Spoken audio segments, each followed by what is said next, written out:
That sound? That was the moment my world shattered.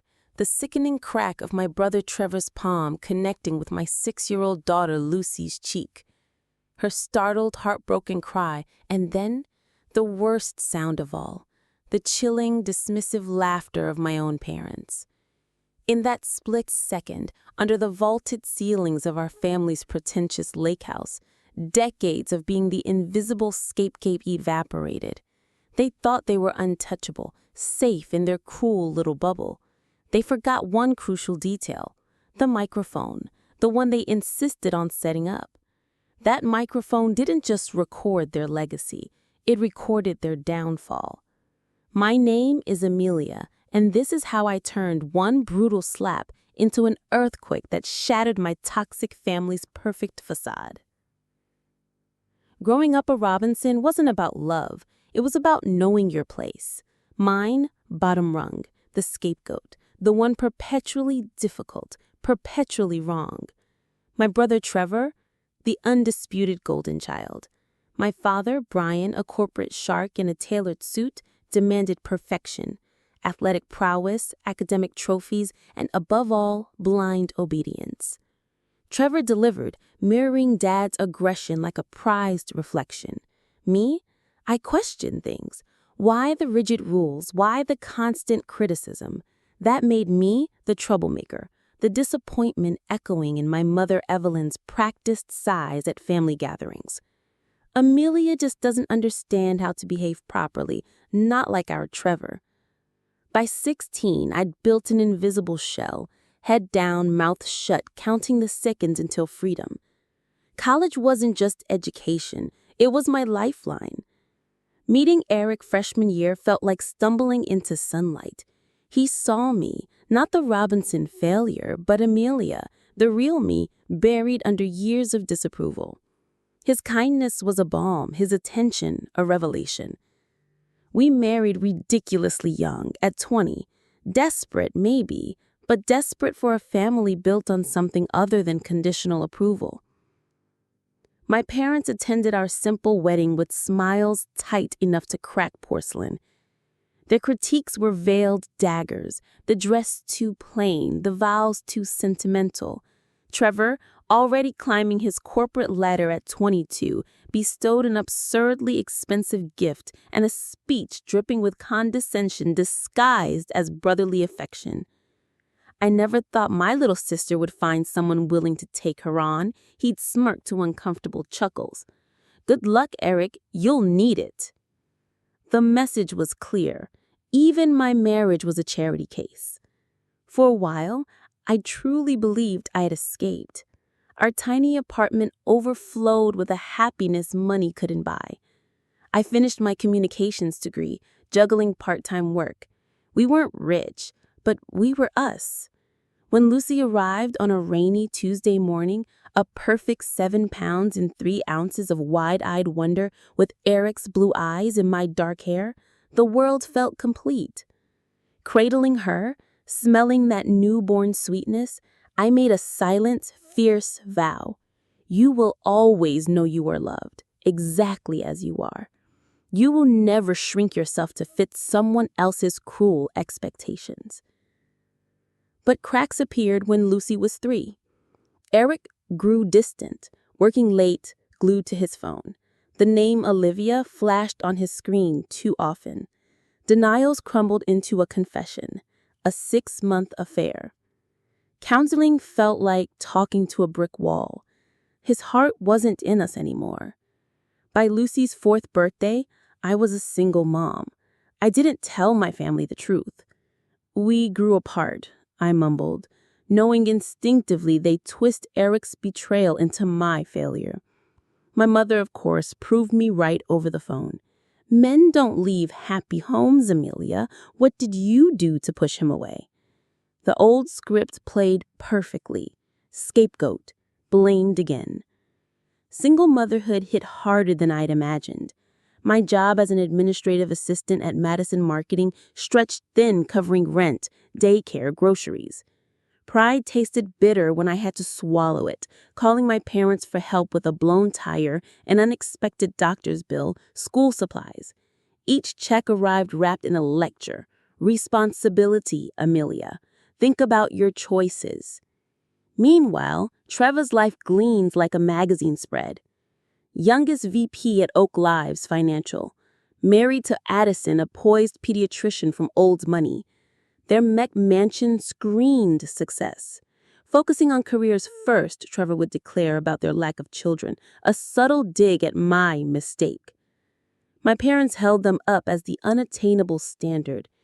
If only you had applied yourself like your brother, Dad would intone whenever I visited, his gaze sweeping our modest surroundings. You could have had something to show for yourself. The implication stung. Lucy wasn't something to show for herself.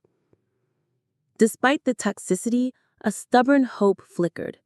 Children deserve family connections, I told myself, even flawed ones. I can be the buffer. So when the annual Robinson Lake House reunion rolled around this summer, after a 3-year hiatus, I packed our bags. My best friend Avery's voice was laced with concern. You sure about this, Odd? These people have never had your back. I forced confidence I didn't feel. They're still family. Lucy loves the lake. I can handle a weekend for her sake. My stomach churned, a familiar knot of dread tightening. Lucy, blissfully unaware, vibrated with excitement. At 6, she was pure, unfiltered energy, a whirlwind of questions, dance moves, and a singing voice that filled our small apartment with joy. She had my stubbornness, but a confidence I'd never possessed, utterly unafraid to take up space. Will Uncle Trevor be there? And Grandma and Grandpa? And can I swim in the lake every day and sing my new song I practiced all week? Her bright eyes, so full of trust, squeezed my heart. Yes, to all of it, sweetie. I promised, shoving down the apprehension. I didn't mention Uncle Peter, Dad's brother-in-law, would be filming the whole thing for Dad's vaunted Robinson Family Legacy documentary. Dad especially wanted Trevor's achievements immortalized. Wireless mics would capture natural conversations. I pushed the thought away. Just 3 days. Mantras played in my head on the drive. I'm not that scared little girl anymore. I can handle this. I'll protect Lucy. Looking back, that hope was a fragile shield against a tidal wave. You can't protect someone from poison while forcing them to drink it. The Robinson Lake House loomed, a monument to old money and cold judgment perched on the edge of Lake Michigan. Cedar beams weathered for show, a deck sprawling like a stage overlooking the water. Pulling our dented sedan behind Trevor's sleek BMW and my parents' gleaming Mercedes, I felt myself physically shrink, the old insecurities flooding back. Lucy's gasp broke through. "We're here!" She scrambled to unbuckle before I'd even stopped. "Can I see the lake right away?" Her innocence, her pure excitement was a stark contrast to the knot in my stomach. "Let's get settled first, sweetie," I said, forcing a smile that felt brittle. "Say hello to everyone." The heavy oak door swung open before we reached it. My mother stood framed in the doorway, immaculate in linen and cashmere, despite the summer humidity. Not a highlighted hair dared stray. "There you are," she announced, her eyes performing their usual critical scan, lingering on my slightly too casual sundress, before landing on Lucy with a practiced warmth that didn't quite reach her eyes. "We were beginning to think you'd changed your mind." Traffic was heavy, I offered, accepting her stiff, perfume-scented hug. "It's good to see you, Mom." The lie tasted sour. Inside, the cavernous great room hummed with the low buzz of relatives arranging gourmet snacks and expensive liquor. My father, Brian, held court by the massive stone fireplace, deep in conversation with Uncle Drake about, what else? Stock options. He glanced up, offered a curt nod, and returned to his monologue. No hug, no glad you made it. Then Trevor emerged from the kitchen, Addison trailing slightly behind him, his arm draped possessively around her shoulders like a trophy. He'd inherited Dad's imposing build, but with sharper, colder features. His smile was a calculated curve. "Well, well," he boomed, ensuring the whole room heard it. "The prodigal sister returns and brought little Miss Lucy. You've grown since I last saw you, kiddo." Lucy, sensing the falseness, pressed her face against my leg, suddenly shy. "Hello, Uncle Trevor." Addison stepped forward, offering genuine warmth. She'd always been kind, though carefully distant, understanding the family minefield, but unwilling to challenge it. "It's lovely to see you both," she said, embracing me. "Lucy, your cousins are down by the dock if you want to join them after you get settled." Lucy's eyes lit up. "Mom, can I, please?" "After bags," I promised, steering her towards the stairs. Trevor's voice followed me, smooth as poison. "Still working at that little marketing place? What is it, assistant to someone important?" The barb was precise. "Administrative assistant," I corrected, keeping my voice level. "And yes, still there. Got a small promotion last month, actually." His manufactured enthusiasm was almost comical. "How nice for you." "I just closed a 7-figure deal with Richmond Tech, Dad. Did I mention the bonus?" Instantly, Dad swiveled, beaming, clapping Trevor on the back. "That's my boy, always aiming higher." And just like that, I vanished again. Peter, Uncle Drake's husband and the designated documentary filmmaker, was adjusting a tripod near the bay windows. He caught my eye, offering a sympathetic nod. "Another outsider." "Planning to get everyone's good side?" I asked Riley. He lowered his voice. "Trying to. Your dad wants a lot of footage of Trevor talking achievements. Got wireless mics set up around the main areas too. Capture the natural family vibe." He tapped a small receiver on his belt. The implication hung heavy. Big Brother is listening. Our room was the afterthought. Small, tucked away with a view of the neighbor's fence, not the lake. Lucy chattered while we unpacked, oblivious to the subtle snubs. "Can I wear my blue swimsuit first? And can I show everyone my new song? I practiced all week." Her innocent request sent a chill through me. That uninhibited joy was the very thing this family crushed. "Of course you can sing, honey," I said, smoothing her hair. "Just pick a good moment when the grown-ups aren't deep in conversation, okay?" The compromise felt like a betrayal already. Dinner was a masterclass in subtle degradation. Dad interrogated Trevor about deals and handicaps. Mom critiqued my hair. "Don't you think it's time for something more professional?" And my parenting. "Lucy seems very energetic. Don't you think some structure would be good?" I watched Lucy trying desperately to join her older cousins, 7 to 12, Trevor's wife, Addison's nieces and nephews. They corrected her pronunciation with patronizing smiles, rolled eyes when her laughter bubbled too loud, and excluded her from their complex board game with chilly politeness. The family hierarchy replicated in miniature. Later, helping with dishes, Aunt Bella cornered me. "Amelia, Trevor mentioned you've been struggling since the divorce. We have a position opening in our company's mailroom if you're interested." The condescension was thick. "I appreciate that, Aunt Bella," I said carefully, "but I'm actually up for another promotion at Madison. I'm heading a small project team now." She patted my arm, a gesture dripping with pity. "Well, the offer stands. Sometimes we need to be realistic about our capabilities." Tucking Lucy in that night, her usual spark was dimmed. "Everything okay, sweetie?"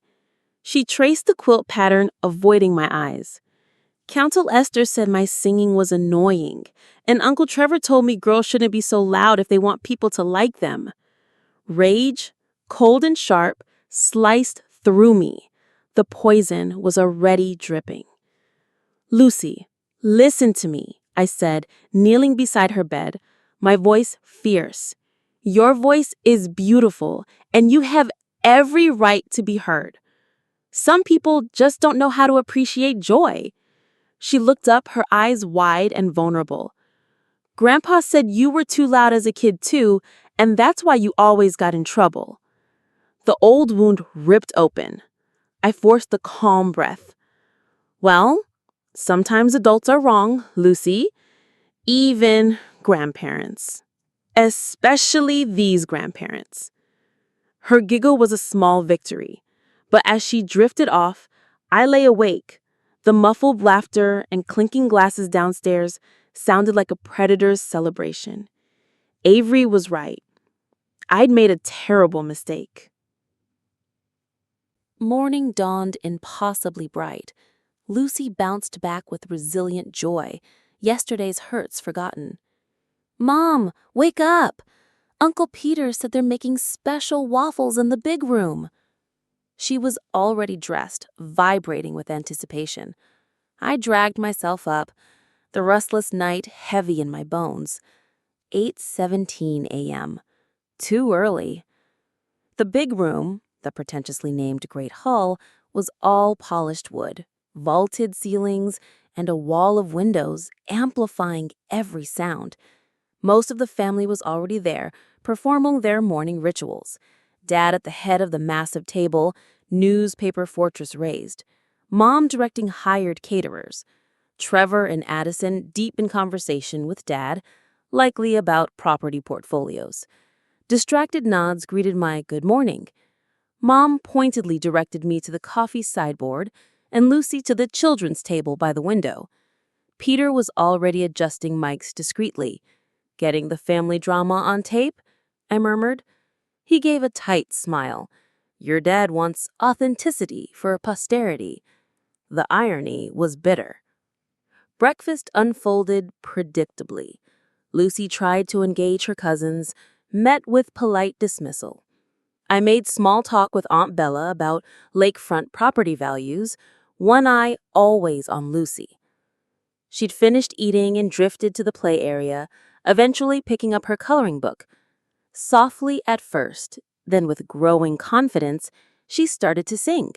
Her sweet, clear voice filled the resonant space, a cheerful song about friendship from her favorite cartoon, joyful, pure. I saw Trevor's jaw clench. His fingers tightened around his coffee cup. He shot me sharp, disapproving looks. "Control your child." I pretended not to see, my own protective instincts flaring. "She's singing. Let her be." Mom's voice cut across the table, laced with disapproval. "Amelia, don't you think Lucy is being a bit disruptive?" Before I could form a reply, Lucy hit the chorus, her voice soaring with innocent happiness, momentarily louder than the adult murmur. "For God's sake!" Trevor exploded, slamming his hand on the table. Silverware jumped. Conversations halted. "Can't you control your child for 5 minutes?" Heat flooded my face. I started to rise, ready to gently guide Lucy, to protect her moment of joy. "Lucy, honey, maybe a little softer?" It happened in sickening slow motion. Trevor shoved his chair back with brutal force. He was across the room in 3 long, furious strides before I could fully stand. Aunt Bella's hand touched my arm, her meaningless question about the drive a momentary tether. The traffic wasn't too bad once we... Time stopped. Lucy's head snapped sideways from the force. Her coloring book fluttered to the floor. On her pale cheek, the red, unmistakable outline of Trevor's hand bloomed like a grotesque flower. Her eyes, wide with shock and betrayal, filled with tears. A high-pitched whimper escaped her lips before dissolving into ragged, heartbroken sobs. "Like mother, like daughter," Trevor announced, his voice cold and loud, scanning the room as if expecting applause. "Both useless, can't even behave properly in public." My body was ice. My blood roared in my ears. I was frozen, trapped in the horror. Then my father's voice cut through the paralysis, dripping with smug satisfaction. Well, she needed to learn some shame. Girls these days aren't taught proper manners. My mother's laugh followed, a brittle tinkling sound that shattered the last vestige of my old self.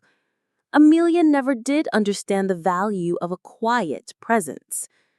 The sound broke the spell. I lunged forward, sweeping Lucy into my arms. Her small body trembled violently against mine, her face buried in my neck, hot tears soaking my skin. The shock gave way to a volcanic rage, pure and white-hot. "What is wrong with you?" I spat at Trevor, my voice shaking but loud. "She's 6 years old." He stood there, arms crossed, utterly unmoved. "She's old enough to learn the world doesn't revolve around her noise. Maybe if someone had taught you that lesson, you wouldn't be a divorced secretary raising a brat alone." "Administrative assistant," I corrected automatically, the absurdity cutting through the fury. "And she's not a brat. She's a child who was singing." My father meticulously folded his newspaper. "Amelia, you're overreacting, as usual. A little discipline never hurt anyone. Look how well Trevor turned out." He gestured dismissively towards Lucy. "Compared to how you've coddled that girl?" The room fragmented. Some relatives looked uncomfortable, shifting in their seats. Others nodded slightly, agreeing with my parents. And Peter stood frozen by his equipment, his face chalk white, his eyes locked on mine. The microphone.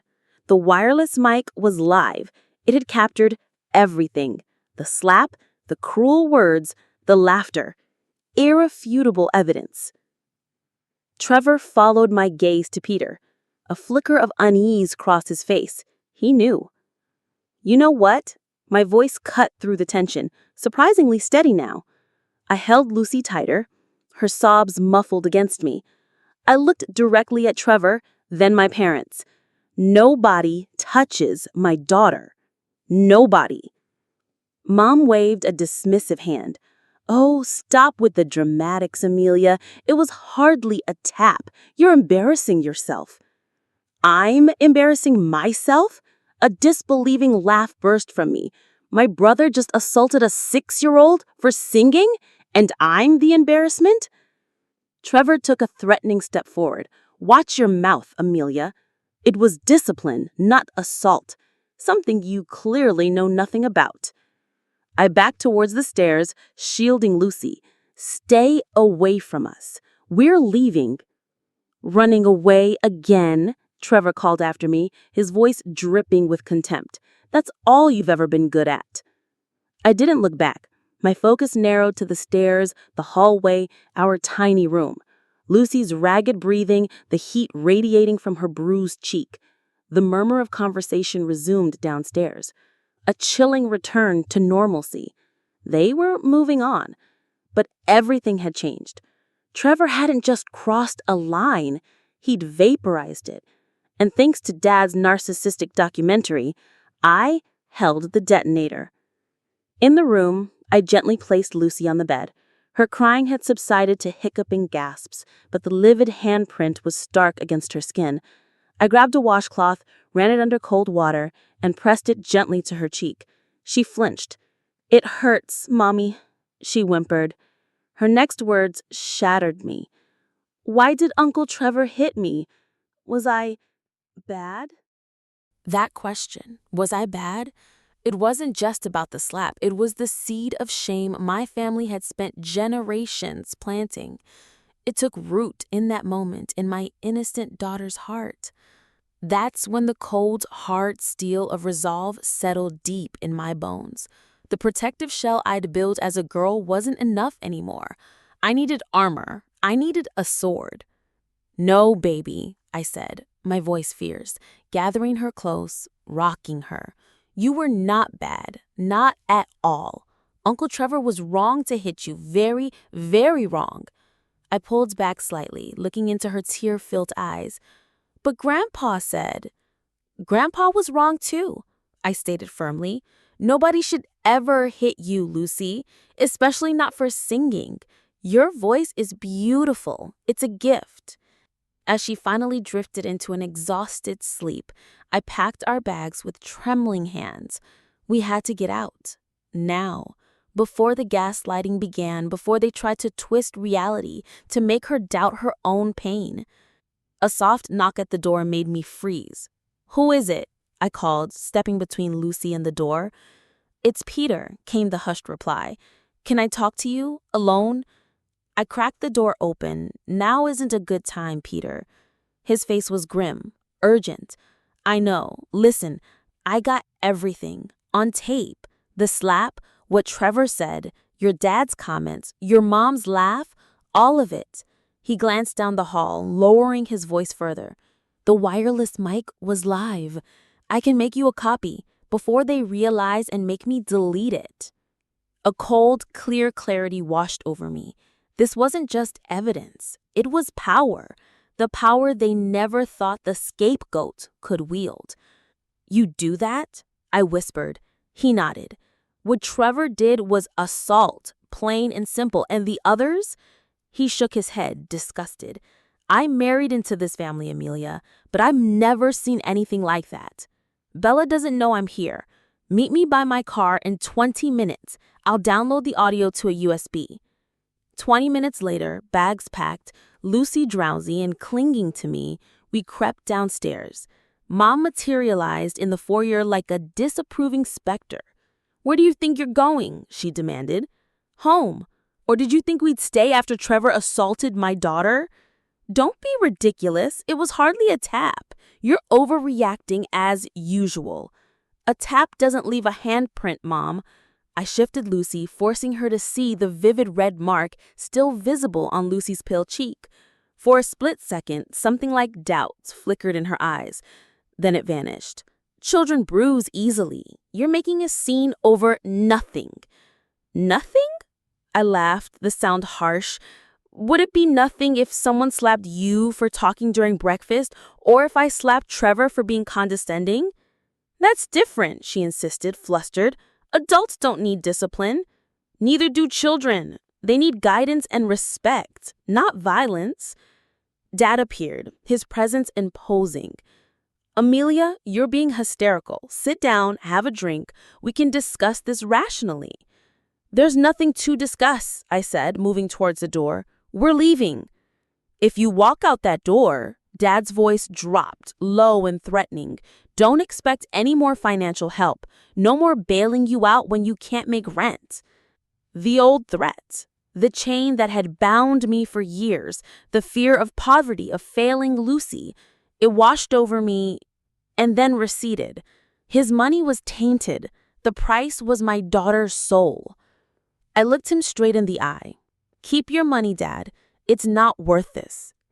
As I opened the heavy door, Trevor materialized from the living room, already whiskey tumbler in hand. "Running away as usual, little sister," he sneered. "Can't face the consequences of your poor parenting." I stopped, turning to face him fully. "The only consequence I'm avoiding is letting my daughter think it's normal for men to hit children. Enjoy your perfect life, Trevor. I hope it was worth showing everyone who you really are." His face darkened dangerously. "Is that a threat?" "No," I said, stepping out into the sunlight with Lucy. "Just an observation."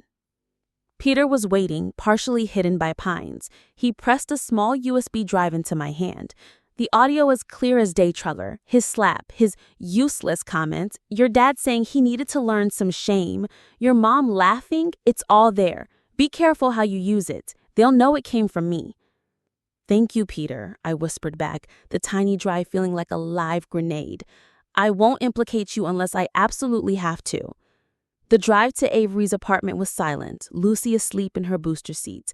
My mind raced, not with panic now, but with cold, calculating focus. Rage fueled me, but it was a controlled burn. This wasn't about blind anger. It was about precision, about ensuring Trevor and everyone who enabled him understood the cost of that slap. Avery met us at the door, pulling us both into a fierce, wordless hug.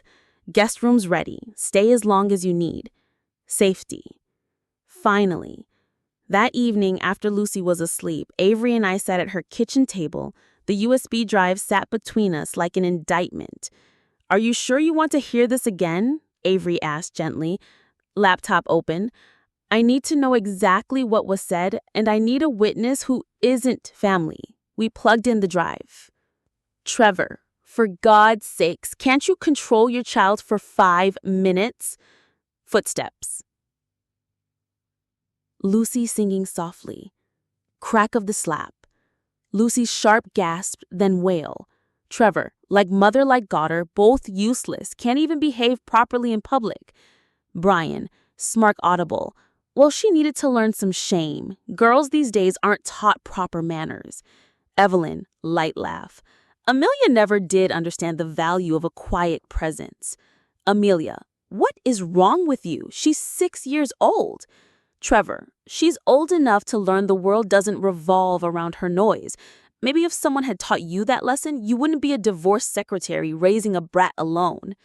Amelia, administrative assistant, and she's not a brat. She's a child who was singing. Brian, Amelia, you're overreacting, as usual.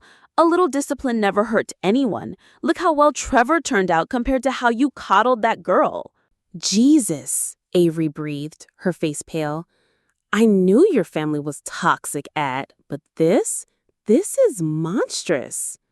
I know, I said, the cold fury solidifying into diamond-hard resolve. The question is, what do I do about it? Police? Avery suggested. That's assault on a minor.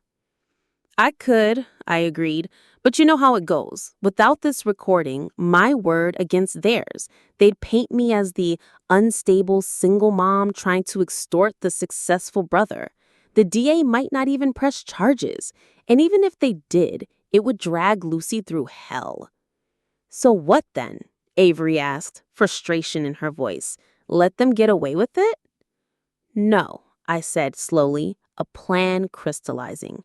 Trevor crossed the line. There have to be consequences, real ones, the kind that hit him where he lives. Over the next few days, while Lucy clung to me, quiet and anxious, I worked. Step 1, documentation. I took Lucy to her pediatrician, Dr. Cole. She examined the fading bruise, her expression grave. This is significant, Amelia. She documented it meticulously and referred us immediately to Dr. Belinda Davis, a child psychologist specializing in trauma. Dr. Davis's assessment after Lucy's first session was chillingly clear. Lucy is exhibiting classic signs of an acute stress response, nightmares, heightened anxiety, particularly around male figures, and a marked reluctance in engaging in previously joyful activities like singing. This wasn't minor discipline. It was trauma. She provided a detailed written report. Evidence piece 1. Step 2, the official record. I filed a police report. Officer Jenkins was compassionate but realistic.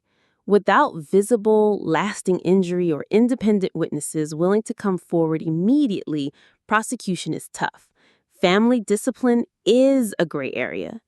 Then she listened to the audio clip. Her expression hardened. That changes things significantly. This report establishes a formal record. Crucial. Evidence piece 2. My phone buzzed incessantly. Mom, you're breaking your father's heart with this drama. Then, it was just a little slap, Amelia. For heaven's sakes, be reasonable. Dad, you've betrayed this family. Trevor progressed from get over yourself to you'll regret making a big deal out of this. I blocked them all. Silence was my weapon now. Over the next few days, while Lucy clung to me, quiet and anxious, I worked. Step 1, documentation. I took Lucy to her pediatrician, Dr. Cole. She examined the fading bruise, her expression grave. This is significant, Amelia. She documented it meticulously and referred us immediately to Dr. Belinda Davis, a child psychologist specializing in trauma.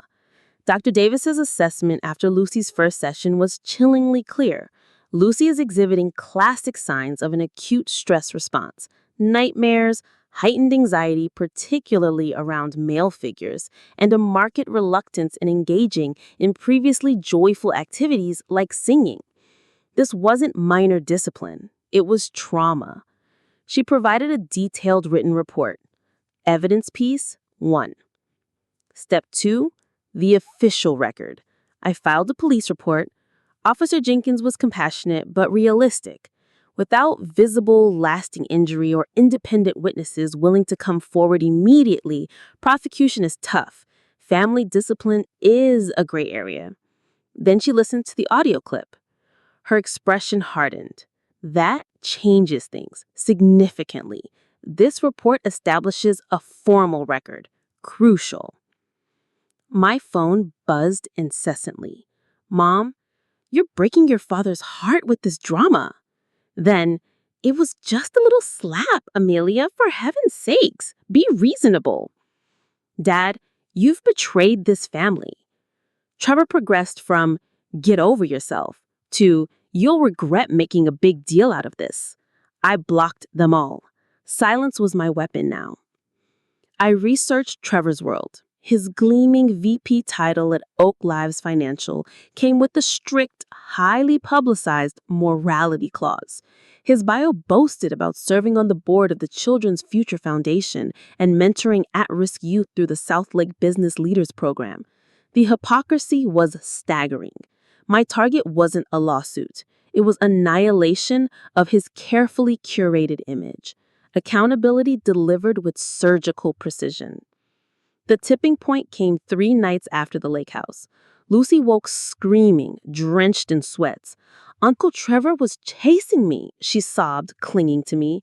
He wanted to hit me again because I was singing. As I rocked her, whispering promises of safety, my path became irrevocably clear. He'd stolen her security, her joy. He'd tried to silence her voice, just like they'd silenced mine. This wasn't just for Lucy anymore. It was for every child he might harm with his entitlement and unchecked anger. The next morning, I opened my laptop. I created a meticulously edited audio file. No manipulation, just the damning sequence. Trevor's slap, Lucy's cry, his useless comment, Dad's learn some shame, Mom's laugh. Clean, undeniable. Then I drafted 3 identical, brutally professional emails. No hysterics, just facts. Subject: urgent concern regarding Trevor Robinson's conduct. Dear Board of Directors, Oak Lives Financial, leadership of the Children's Future Foundation, organizers of the Southlake Business Leaders Program.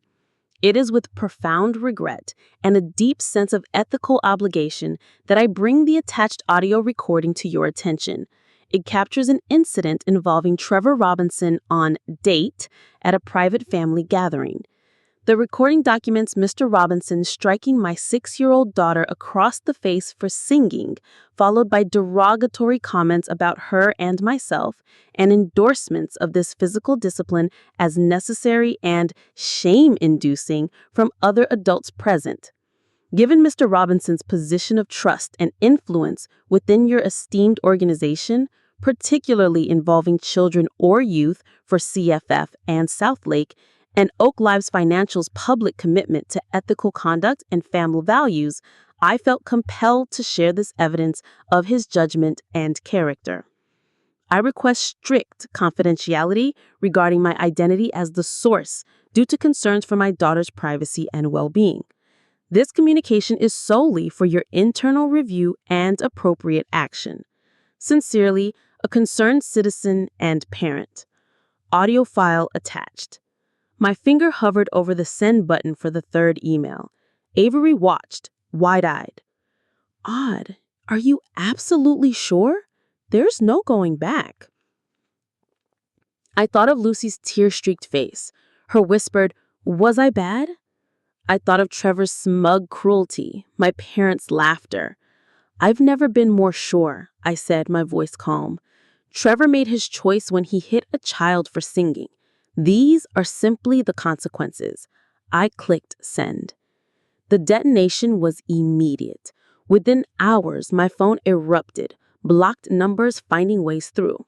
Trevor, what have you done? The board called an emergency meeting. They're talking about suspension. You need to call them right now and say this was a misunderstanding. Panic vibrated through the text. Dad, you treacherous little bitch. You've destroyed your brother for attention.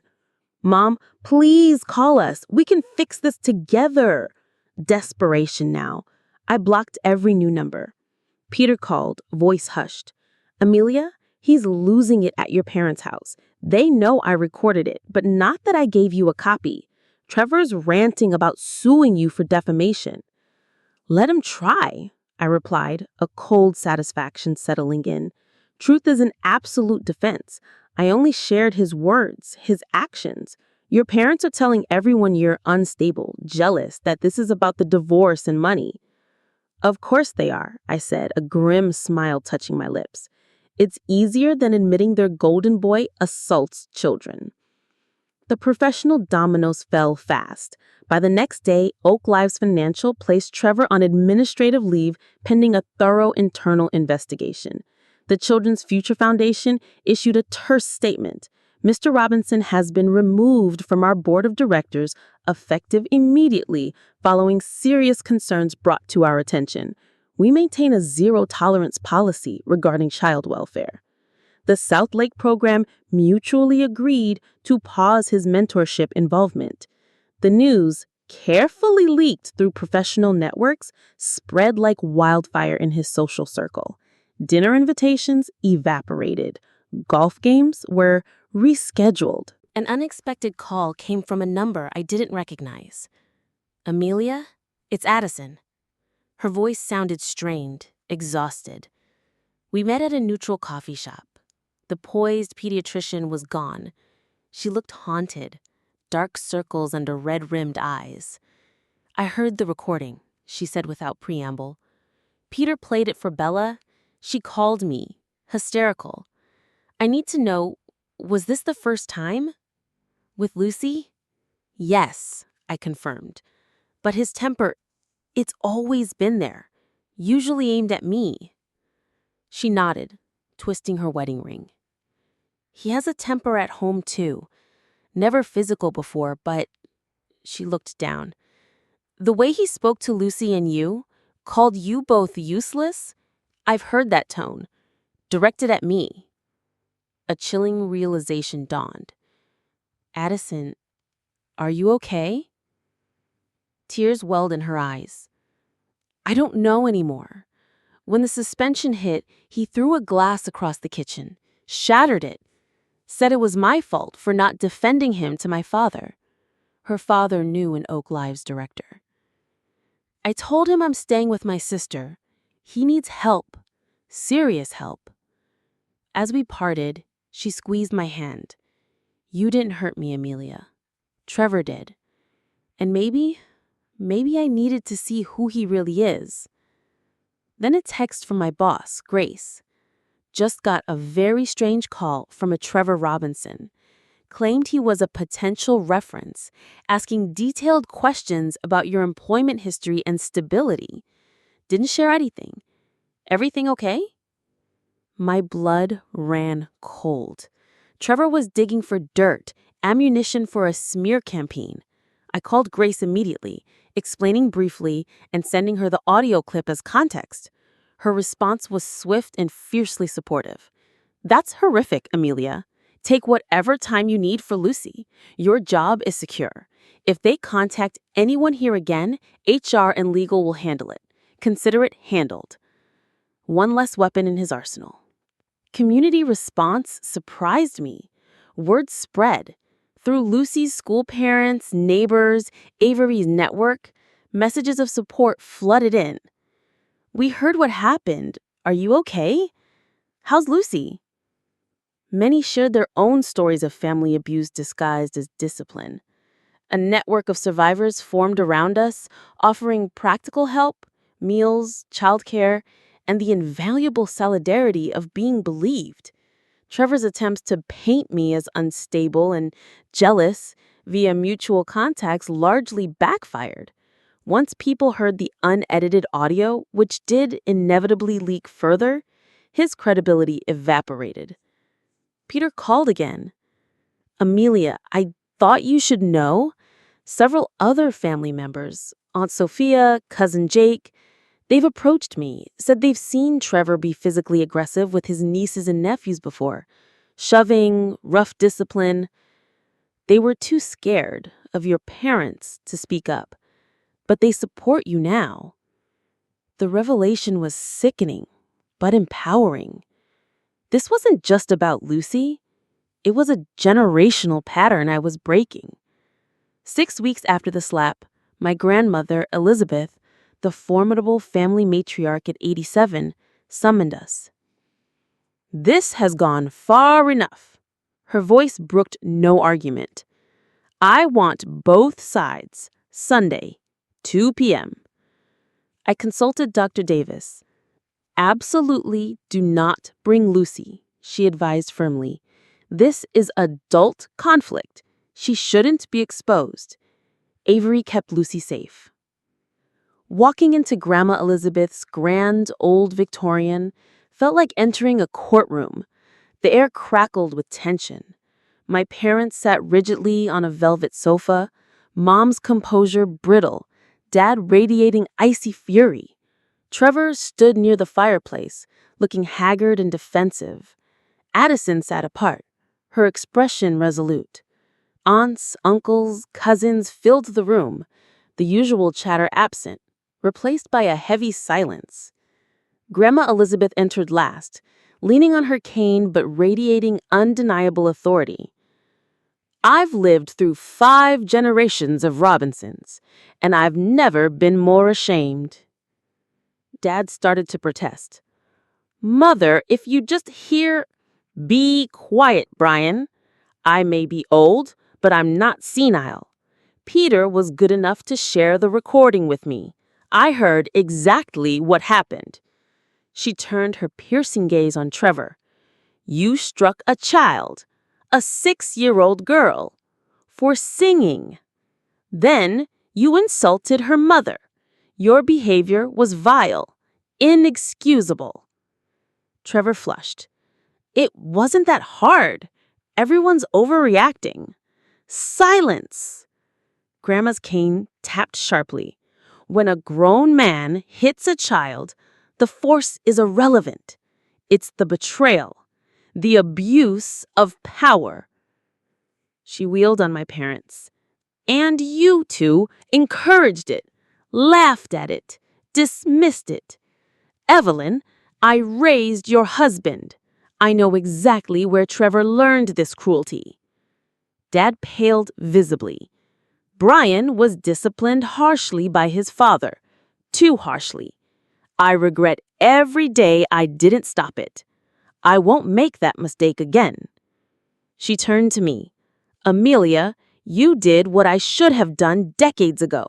You protected your child, even at great cost. You have my respect." Brian, "This is ridiculous. We've indulged this drama long enough. Trevor made a mistake, yes, but Amelia deliberately destroyed him out of spite." Elizabeth, "No, Brian. Amelia showed people who Trevor really is. He destroyed himself." Evelyn, "I can't believe you're taking her side, Elizabeth." Elizabeth, "I'm taking the side of that child, Evelyn, as you should." Aunt Sophia, "Evelyn, Brian, I was there. I saw Trevor slap Lucy. I saw the mark, and I did nothing. I was ashamed then, and I am ashamed now, but I won't lie for you anymore. And I saw Brian. I saw how you treated Amelia as a girl, the harshness, while Trevor got away with everything." Cousin Jolie, "Trevor twisted Timmy's arm at the reunion 2 years ago for talking back. I told him to stop, but I didn't tell anyone. I thought it was just Trevor. Uncle Drake. He shoved Mike Henderson during that golf deal last fall. Hard. Nearly knocked him over. Said Mike was wasting his time. I didn't say anything. Bad for business, I thought. Boys will be boys. A dam broke. Years of suppressed witnessing, of enabling, spilled out. The pattern was undeniable. Trevor's unchecked aggression, my parents' systemic protection and justification. Trevor looked cornered, his fury giving way to something like shock as his pedestal crumbled. My parents' denials grew weaker, less convincing. Then Addison stood. The room fell utterly silent. "I'm filing for divorce," she stated, her voice clear and calm. Trevor whirled around, stunned. "What?" "This incident, it forced me to see things I'd ignored," she continued, looking not at him, but at the family. "The way you speak to me when angry, the things you throw, the fear I feel when I hear your car pull in after you've been drinking. Hearing how you spoke to Lucy and Amelia, seeing your parents minimize it, I realized where our marriage was heading. I won't wait for it to escalate further." Mom made a last, desperate plea. "Addison, every marriage has rough patches. You can't throw away years over one regrettable incident." "It's not one incident, Evelyn," Addison replied, her gaze steady. "It's a pattern, and I'm done." The fallout was seismic. Trevor was formally demoted at Oak Lives Financial, stripped of his VP title, relegated to a back-office role with a fraction of his former salary and zero client contact. His Golden Boy status evaporated. The charity and mentorship program made his removal permanent. Socially, he became a pariah. Addison moved forward with the divorce. My parents, reeling, made stilted, awkward attempts at contact. Still minimizing, still blaming me for blowing things up. I held firm. No relationship without accountability, without a genuine apology to Lucy, without proof of change. The most profound changes happened within our small apartment. Lucy, with Dr. Davis's skilled help, blossomed back. The nightmares faded, the anxiety lessened, and then, one day, while doing dishes, I heard it. Softly at first, then stronger. Lucy was singing again, not hiding, not whispering, singing.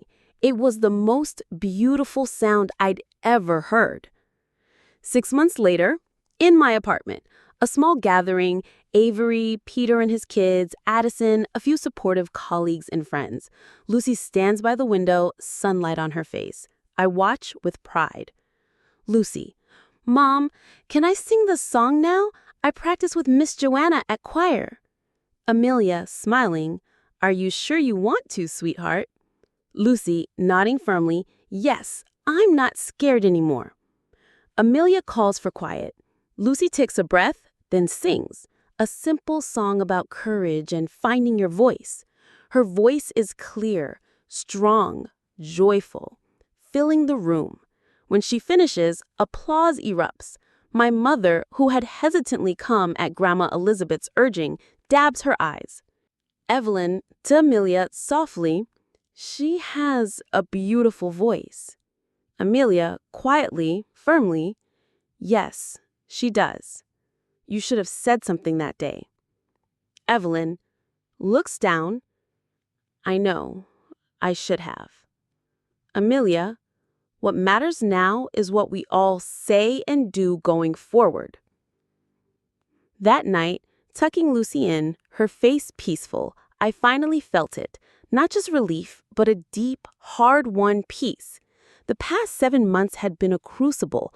I'd lost the illusion of a supportive blood family, but I gained something infinitely more valuable: a chosen family built on respect and love. I'd shown Lucy that her safety, her voice, her being were worth fighting for, worth any cost. I wasn't that invisible girl anymore. I was Amelia, mother, protector, survivor. Trevor's slap was meant to silence a child. Instead, it gave voice to generations of buried pain and toxic secrets. He tried to make Lucy small. He forced me to discover how strong I truly was. We mothers can't always shield our children from pain, but we can show them how to face it with dignity, courage, and the unwavering conviction that their voice matters, that they matter, even if we have to stand alone. So what about you? Have you ever faced that impossible choice? Family expectations versus protecting someone vulnerable? Standing up to a bully even if it costs you everything? What would you have done when your own family laughs while your child is hurt? Share your stories, your thoughts, down in the comments. Let's talk about breaking cycles and finding our strength.